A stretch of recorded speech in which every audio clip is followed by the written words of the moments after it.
Hello climbers and welcome to Winewall Quarry, a small gritstone quarry near Colne on the Lancashire and Yorkshire border. This is a video of some new routes I did last summer.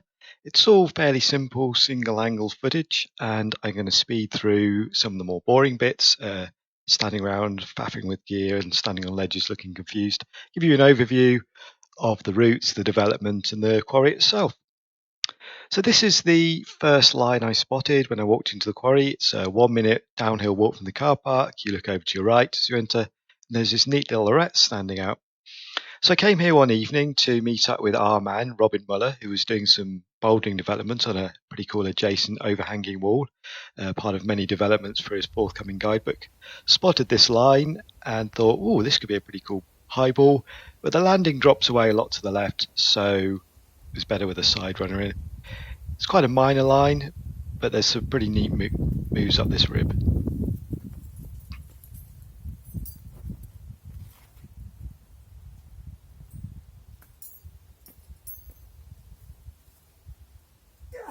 Bit of a tasty stretch for a finger pocket. So yeah, this could probably be the best font 5 plus eyeball in the quarry if the landing was flat. Anyway, the name, coping mechanism. Last summer I was struggling a lot with an injury and some other issues, and I got involved with the Lancashire guidebook team for the forthcoming guidebook in a few years, and started doing checking out some quarries, wrecking stuff, cleaning up routes. And in fact, the day that I spotted all these lines, I'd been out to another quarry doing some route cleaning, and then popped over to see Robin in the evening. It was too hot for me to climb, so I just lounged around, but I saw the potential and I got really excited by the possible new lines here. This is the third line I spotted, this blank wall, a nice slice of rock, but didn't really work climbing it directly from below. There's only like kind of one sandy ledge, no gear, and it kind of would lead you into the gully on the left. So it worked out that the best way was starting up this nice crack, sort of VS, HVS, really good crack line, placing some gear and then traversing into the wall.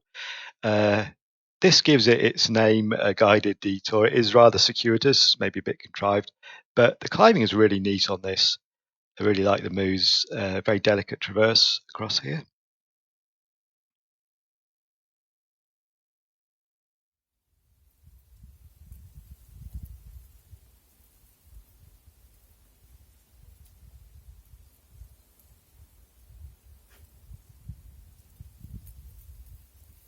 A good foot ledge, but some pretty small handholds. It's quite technical working out. And it culminates in a rather interesting move for someone of my height as well, but with good side runners in. Boop! There we go. So yeah, James, who I'm climbing with here, he led this VS and another couple of HVSs in the quarry, had a good time. He came over from Bingley actually, and this quarry where it's situated is quite accessible from Bingley, Bradford, even Leeds, as well as the Lancashire area. So combined with the quick access, it's a pretty useful venue.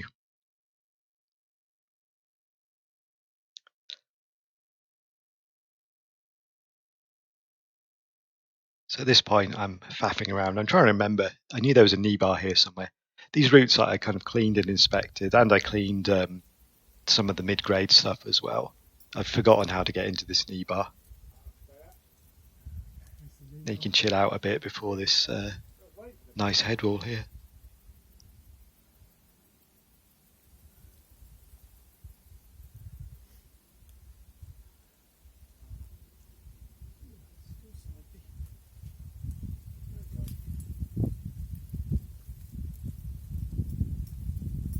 Nice steady finish on good holds.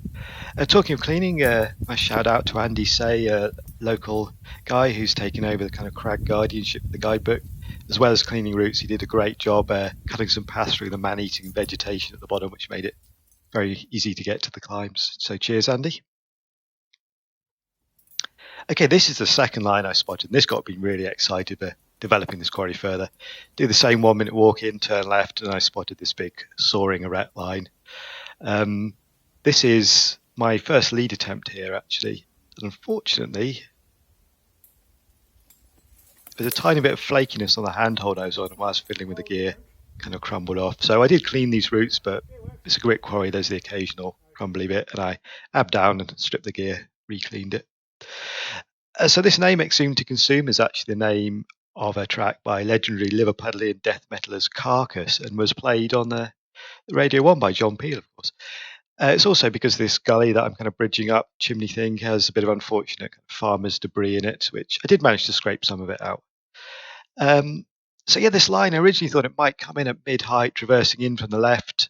Couldn't really work out how to climb the arete directly from the bottom to get to that point. And then I realised that actually if you bridged up the chimney for just a couple of moves, you could place good gear and then spring onto the arete. And that seemed to the way it worked best, just kind of working out the logic of the route. You get some tasty moves to this break. And then fiddling in some pretty crucial gear. So talking of gear, the big wall to the left of me has got a really nice soft E3 up it, probably a classic of the Quarry. And it has actually got a bolt in it at about third height in the middle of a kind of tricky blankish section.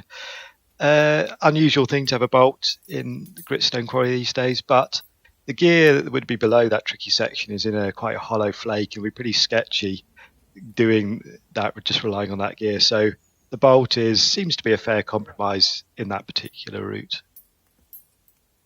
So here's crux stretch on mine. And now I'm pausing here. I've got a camera on self-time and trying to get some shots possibly for the guidebook. And naturally, didn't actually capture that move. So that's second of the tricky moves out of the way. Now you've got a good moment to kind of hang around, chill out a bit, and then maybe panic a little bit about the next move, which is like the psychological crux.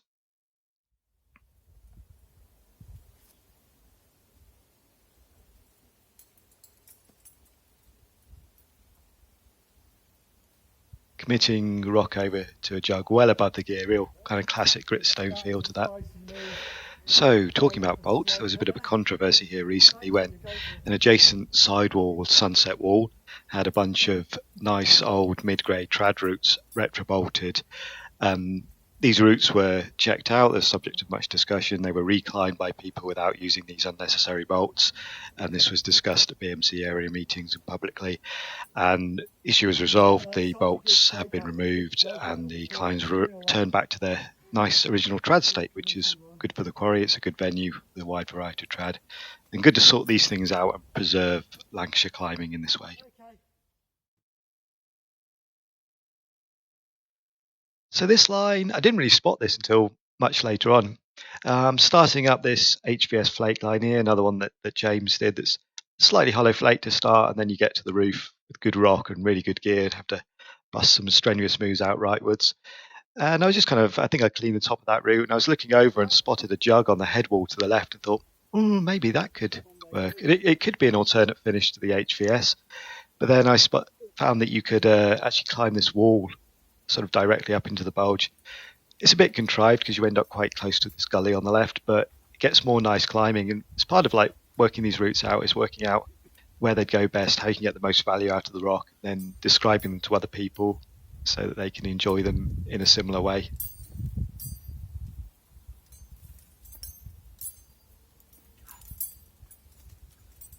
So the name of this Whump is in honour of Shark, the glorious leader and owner of UK bouldering, who had posted a thread bemoaning people chucking their pads down next to him while I was bouldering at Raventor and kicking up dust towards him. And he got some light-hearted mockery for these concerns, and this culminated in him sending me a photo with a logo on it. The bigger the Whump, the bigger the chump. It also fits the lurch around the roof here. So I said these routes, I'd clean them and practice them a bit to make sure they worked as routes and to make sure they're in decent condition for others in the future. This one I didn't actually practice this crux move properly because it felt a bit weird bouncing around on the abseil rope. So I have to do a lot of faffing around trying to work out how on earth I'm going to get around the lip. It's pretty much my anti-style. These kind of lurches don't suit the short, heavy climber.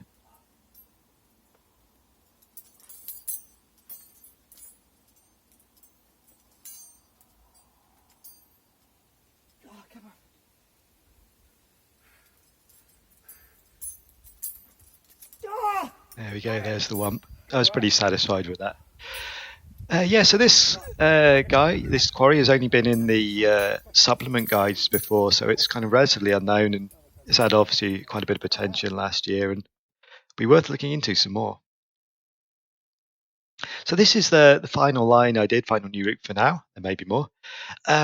This impending wall was quite impressive when I walked past, but I only really looked at it from the left side and could see these left-facing side pulls, but couldn't really work out how they could be used or where you could place gear. And I thought, oh, this is a bit too hard. I'll leave it to new school Lancashire beast Dave Mann, who's actually here with me. And then I walked a bit further and I spotted the right-hand side pulls and realised you could place a side runner and then you get these really nice monkey up a stick moves to climb this low wall. So sorry, Dave, I had to do this one myself. But Dave actually did get the second ascent after me on this and went for a heavy beta flash with lots of info and still found it hard and actually came off the lower wall and battled through it and said it was a good route. So cheers, Dave.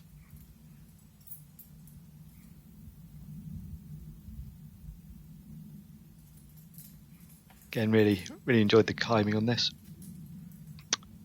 So yeah, the name Soul Searching, another fixed gear reference. I placed a peg in this route a bit higher up after a lot of soul searching and pondering on ethical issues and whether it was valid or not. And it's a peg that kind of doesn't protect the next clutch, but it does protect a grovel onto a ledge that would be ground floor territory otherwise. And for me, it feels quite different to having a bolt in. The peg can only go in this seam where the rock allows it. It's not exactly where you want it, so it's a kind of nod to what the rock allows. The second crux here.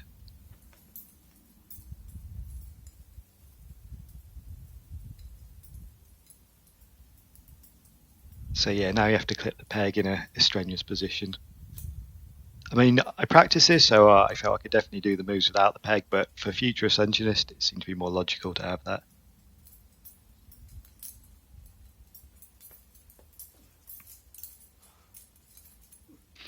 So I got onto this rest ledge, and now I'm moaning to Dave about head pointing and what a load of bollocks it is. And this route in particular, because it was quite tricky for me, I actually had a full head point practice. I practiced it a couple of times fully on a top rope. So when I actually did those moves, I found them a little bit of a formality because I knew them so well. It's not really something I'm into pre-practicing stuff, only for new routes, and it wasn't as satisfying as some of the other routes, even though the quality I thought was good.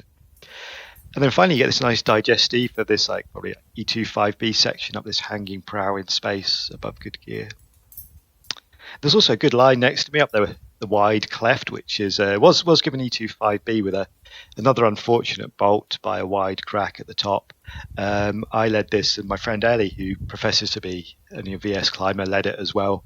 And we thought it was like HVS, maybe just E1 without the bolt. You can get a big cam in there or run it out above good gear.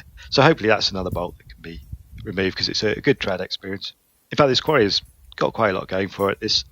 These impending walls stay dry in showers. Sunset wall on the left amazingly gets the sunset. So with these routes added, they're all on UK climbing. So go and check them out. Go and climb these routes, give some feedback, downgrade them. Don't downstar them, please. And yeah, give us some feedback for the guidebook. So there we go. That was it. And finally, after a good haul of routes at Winewall, needed a little bit of a celebration.